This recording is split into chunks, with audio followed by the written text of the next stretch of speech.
volunteer system. The insurance for your home is based on that volunteer system. Seven Hills will absorb this area that I'm talking about, that it consists of roughly about 8,000 people.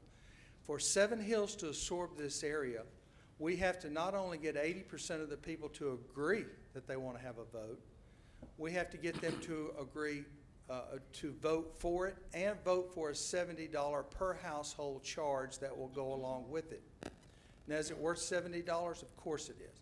They're going to save that $70 on their taxes.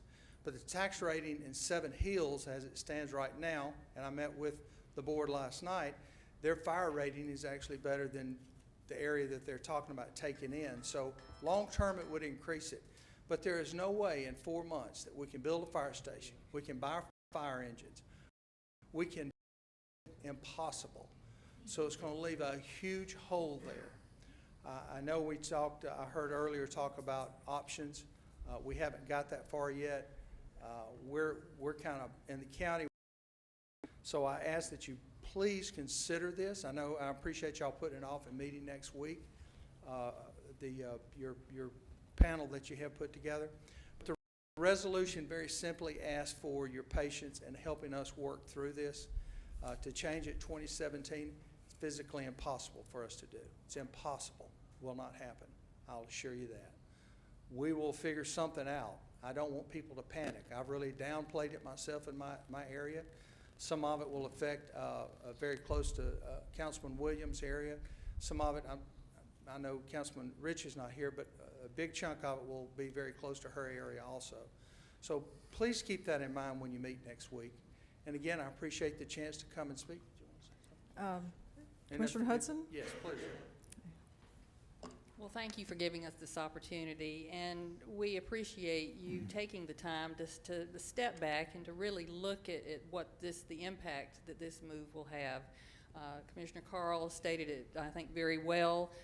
Right now, nobody's questioning whether or not the city has the legal authority to be able to do this. This was approved by the legislature. We don't question that. The problem is the hardship created by this short time period. Mr. Wesch mentioned the mutual aid agreement. We're very familiar with that. Many of them are in operation right now. The problem that we have is that several areas will not have entities operating in those areas. They won't have volunteer fire departments unless the fire districts are expanded, and that's going to take time, as Commissioner Carl said, to set up votes to allow people to be able to come into those districts, to be able to have a mutual aid agreement with the city. And so we just ask your consideration, because there are issues of health, safety, and welfare involved. These people are not citizens that you represent directly, but they are people whose lives are impacted, and you can't ignore that fact, unless you're going to offer these people an opportunity to be annexed into the city. I don't know what the thinking is there, but I think that's a question on everybody's mind. Do you just pull back, or do you offer them that opportunity? So a lot to consider, but I think the time is the major issue that we see. And if you'll give us that opportunity to be able to work out these problems, I think in the long run it will operate a lot smoother for the county as well as the city. All right. Thank you very much. Appreciate it. Velma Dale Jackson.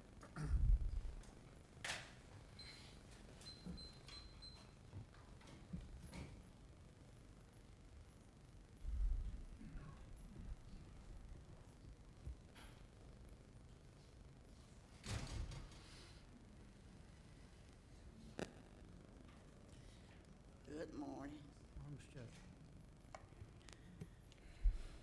Velma Dale Jackson, 1552 J Drive, Mobile, Alabama, 36605. All right. We say our prayers before the meetings. We go to church on Sundays. Our president always says, God bless America. But do we believe? Do we really believe? When I was here before, I was told to stick to the issue. But when I came, I just came to deliver a message. I didn't really consider the issue. But to address the issue, I'm against this issue because to focus on this issue of the police department at this time would be like putting a Band-Aid on skin cancer. They are not the problem. I've also put their lives on the line every day to protect us.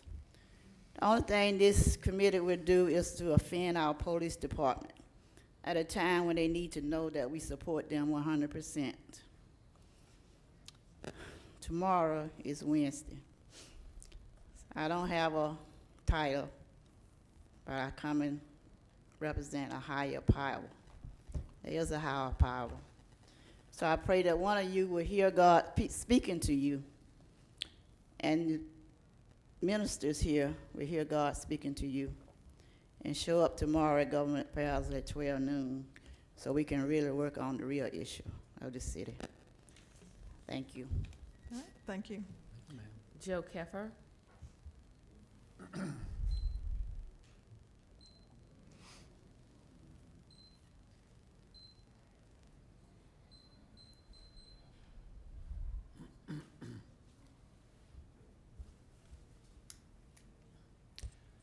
Thank you. My name is Joe Keffer, and I'm with a group called the Alabama Coalition for Economic Justice. We were active in Birmingham in passing a minimum wage of $10.10. That was subsequently rescinded by the state, but it granted a raise to 42,000 people before they did Madam that. President, Getting to the issue that Pardon I'm me, here sir. to Pardon me. address, your address, yes. I'm identifying myself. Getting to the issue, I'm here to address the police. Could you give us your address, please? Mailing address. Mailing address. Yeah, I where thought- you I live. thought you said address. What I'm here to do. 3892 Johnstown Drive, and I'm in Montgomery, Alabama. So it's a statewide coalition. We do have members in this city. Okay.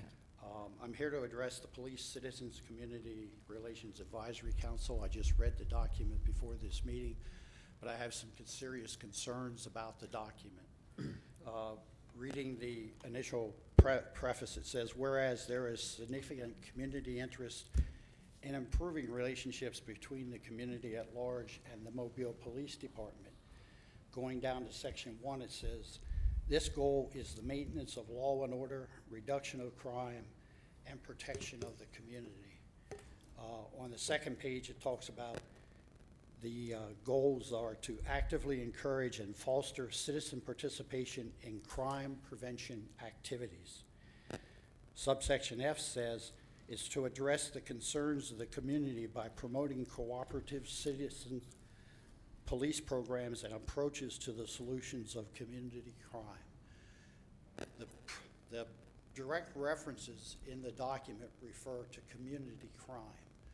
My understanding of the way this started, or one of the main reasons behind it, was the shooting by the police department of Michael Moore, and that there was an effort to try to get some type of independent review of that shooting. This document does not, on its face, directly have anything at all to do with that. It basically mentions more community crime, and so it's police enforcement. Now, it is broad enough to maybe include those items, but in the document itself, if you take a look at how it's appointed, what its powers are, and so forth, it's not an independent review commission. One of the documents says, I think 7 people would be appointed by the mayor and 7 people by the city council. The other document says 1 by the mayor and 7 by the city council. One document has the district attorney involved and the FBI. And maybe both of them make reference to that, but one of them has them as members of the committee, and I'm not sure which one is up for actual review today. It doesn't have the district attorney and the FBI as official members of the committee. The reporting in the document is that it's basically once a quarter or whatever that the committee comes to the city council and presents its views. There is in this document no independent review. At the same time that this shooting around the country that caused concerns of the citizens in those communities, they took different approaches. Here, the community came and asked that the city council come up with a document that would give them some type of confidence that in fact the city council was going to, and that the shooting of an individual would be given adequate consideration. If you take a look at the history in this country of shootings by police officers, until Ferguson, Illinois, I think there was only a handful of police that have ever been convicted of any type of crime. Usually those review commissions Mr. Keffer, are if you would, we're not dealing with Ferguson or any other city except for Mobile. And since you are from Montgomery and you haven't necessarily been able to keep up with where we have been in our different meetings and discussions, and you haven't seen the latest ordinance, apparently, let me just answer a couple of your questions, if that's okay. Since I'm the chair, I get to do it anyway. I'm just rhetorically. The Michael Moore shooting was not the reason that we began discussing again the need for a citizens council. It was part of it, but it was not the sole reason. This came up in 2014 as Right. well, and we discussed it then. So it is back before us. No, it does not include a review, but it does offer opportunities to share information, to ask questions. That is specifically in there. We have formed this out of consensus between the council and the community, and we've also worked with the police department to make sure that they were involved and would be able to present information. You'll notice if you read the ordinances that there was something included about a modified police academy. That is in there. The appointees to this committee will go through a 6-hour orientation with the police department. They will also receive cultural and sensitivity training that will be presented to these appointees. The police department is getting ready to embark on a 2-day series of sensitivity training here in Mobile. So we're doing all of these things. So, you know, I appreciate you coming in and addressing us, but I think we have this pretty well underhand. Your time is up, Ms. Lambert. You Madam have a President, couple I of would more like- seconds left. You got a couple more seconds. Okay. Just in I would like to response ask to you the my points that question. you raised, and it's an advisory committee that people have to go through some type of training. It is a police training. It Yes, should sir, be- it is. Let me interrupt you again. It is a police training. Our thought is that if you are going to work with police and understand the job that our police officers do, you need education. We will have continuing education, not only sensitivity and diversity training, which they need and we all need, but also what the police officers have to go through on their jobs. People need to know this to better understand what we're looking at and what we're dealing with. Mr. Richardson's got a Yes, comment. what kind of committee do you have in place in Montgomery where the citizens on a regular basis will meet with the police to discuss public safety issues as they arise in the various communities? I'm not saying that what this document. No, you didn't answer my question, brother. What do you have in place in Montgomery, Alabama, where the citizens on a regular basis can come together with the police to work on issues as they arise in the various communities? This goes farther than what's in. You don't have nothing. Move on. Mr. Keffer, he was asking you a direct question because you said you were from Montgomery and you're coming in right. here to speak to one of our ordinances. So he was just trying to compare, is there anything in Montgomery that you were familiar with Exactly that you right. all are currently doing? I'm not familiar with all the particulars of what they Right. do in Montgomery. I say that this document may go farther than Montgomery, but it does not go far enough. There has to be some type of independent review of police shootings. I don't think that this document gets to it. Final comment that I would make is on the Freedom of Information Act. It talks about that any requests for documents would not be honored, that it came out of this committee. It doesn't say that. It says you must ask for information in written form. It says. Anything that is public can be provided. Okay, the document I'm looking at says individual members may not request information or public records from the mayor or anyone reporting to the mayor on behalf of the advisory council. No, On behalf of the committee. On behalf of the committee. But as an individual, separate citizen living in Mobile, you can ask. But you can't ask on the part of the committee when the committee didn't authorize you to ask. All right, I appreciate that clarification. Thank you very much. All right. Mr. Williams, did you have? No, I was just about to ask for All right, discontinuance. all right, thank you. That's it. Is that it? That's it. Okay. Ordinance is held over 09031 and 035, establish a Police Citizens Community Relations Advisory Council. Motion to table. Second. All right, all in favor? Aye. Aye, opposed? 01036, amend Article 1, Section 1-2 of the City Code to reduce the police jurisdiction from 3 miles to 1 1/2 miles effective January 1st, 2017. Move to lay over 1 week. Second. Discussion? All in favor? Aye. Opposed? 64037, rezone property at 1151 Dolphin Street from R1 and B1 to B1. So moved. Second. Discussion? All in favor? Aye. Opposed? Resolutions held over. 21520, authorized contract with E. Cornell Malone Corporation for Woodcott School roof repairs. So moved. Second. All in favor? Aye. Opposed? Ordinance is being introduced for the first time, 64041 through 09044. Motion for the suspension of the rules for immediate consideration of ordinance 09044, and the rest would lay over for 1 week. Second. Discussion? All in favor? Aye. Opposed? 09044, establish a police citizens community relations advisory council. So moved. Second. Discussion? All in favor? Aye. Opposed? Opposed. Okay, 1 opposition. And Mrs. Rich is absent. Consent resolutions being introduced for the first time, 03522 through 03532. Motion for the suspension of the rules for immediate consideration of resolution 03522 through 03532. Second. Discussion? All in favor? Aye. Opposed?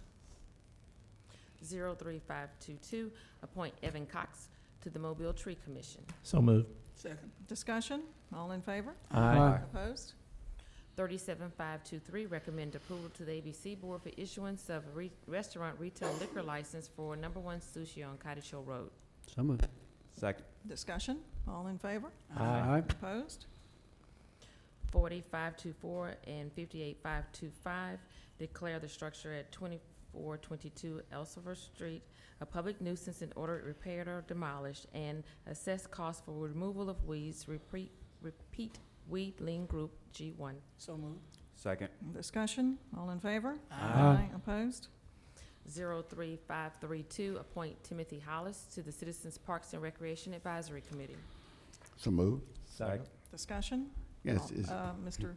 Richardson? yes, is Timothy in the building?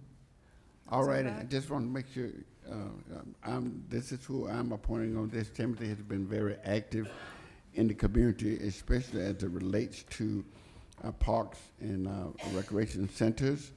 And I thought he would be an excellent candidate to serve on this board. A lot is going on. We're appropriating a lot of money into our community centers, into parks. And you're going to be my point man to make sure that what we're spending our money on is exactly what's going to be installed in these various parks. Glad to have you on board. See you soon. All right. All in favor? Oh, we already Aye. voted. No. No, he didn't. Couldn't remember, sorry, got lost. All in favor? Aye. Opposed? All right. CIP resolutions being introduced, 21526 through 21528. Motion for the suspension of the rule of 21526 through 21527 and 21528 with level for 1 week. Second. Discussion? All in favor? Aye. Opposed? 21526, authorized contract with Watkins AC Strunk Design for Matry Park improvements. So moved. Second. Discussion? Yes, Madam Mr. President. Small? Yeah, I would like to say that this is the second round of CIP money that is going towards Major Park. I'd like to ask the administration, the mayor, to work around the football schedule of the Little League football team that's out there at Major Park. But this is a great improvement in the parts of District 3. You know, last year we had the opportunity to reopen Doyle Park, which is over $1 million of renovations. And have spent so far, you know, almost $500,000 at Major Park, and looking to in our 2016 and 2017 budget year to put more monies in our parks in District 3, in the Maysville and the DIP community. This is a great opportunity for District 3, for we can have kids to have a place to go, to have fun, and to communicate with other kids. And again, I would like to say thanks to the council for voting this in, and looking forward for the rest of the year to improving our parks. Thank you. All right, anyone else? All in favor? Aye. Opposed? 21527, authorized contract with Thompson Engineering for McGregor Avenue sidewalks. So moved. Second? Discussion? Yes, ma'am. Mr. Daves? This is an important project that is a joint project of Council President Gregory and myself. These sidewalks are going to be and the Village of Spring Hill. And the Village of Spring Hill is a partner in this project, also a very important partner. These sidewalks are going to greatly enhance quality of life for everyone in this neighborhood, and it's going to make it a much more walkable community. And as many people know, we have a project on the books to do some significant work on McGregor Avenue from Dolphin Street down to Airport Boulevard. That project will also include sidewalks. The partner there is the federal government. Bless their hearts. And so this project that we're talking about today will allow people to walk from Airport Boulevard up to the corner of McGregor and Old Shell Road and back. And it's a tremendously important project. And I know Council President Gregory joins me in welcoming its beginning. Yeah, we look forward to that. We'll have sidewalks up and down Old Shell Road, almost consistent on both sides, and then leading into McGregor, going on down to Airport Boulevard eventually. So it truly makes the neighborhood, the community, much more pedestrian friendly, which is what almost 100% of the people who live in that neighborhood have said they wanted. So we're happy to bring that using our capital improvement funds. All right. And you know, without the help of the Village of Spring Oh, Hill, this would be very difficult. They have been involved from the beginning, helping with the engineering, walking the route, making sure everything fits. And so, yes, it is part of the Village of Spring Hill plan, and we are happy to help make this happen. All right, anyone else? All in favor? Aye. Opposed? That this council wouldn't do the right thing. I believe from the start that this council would do what is right for this community. And I would like to just commend this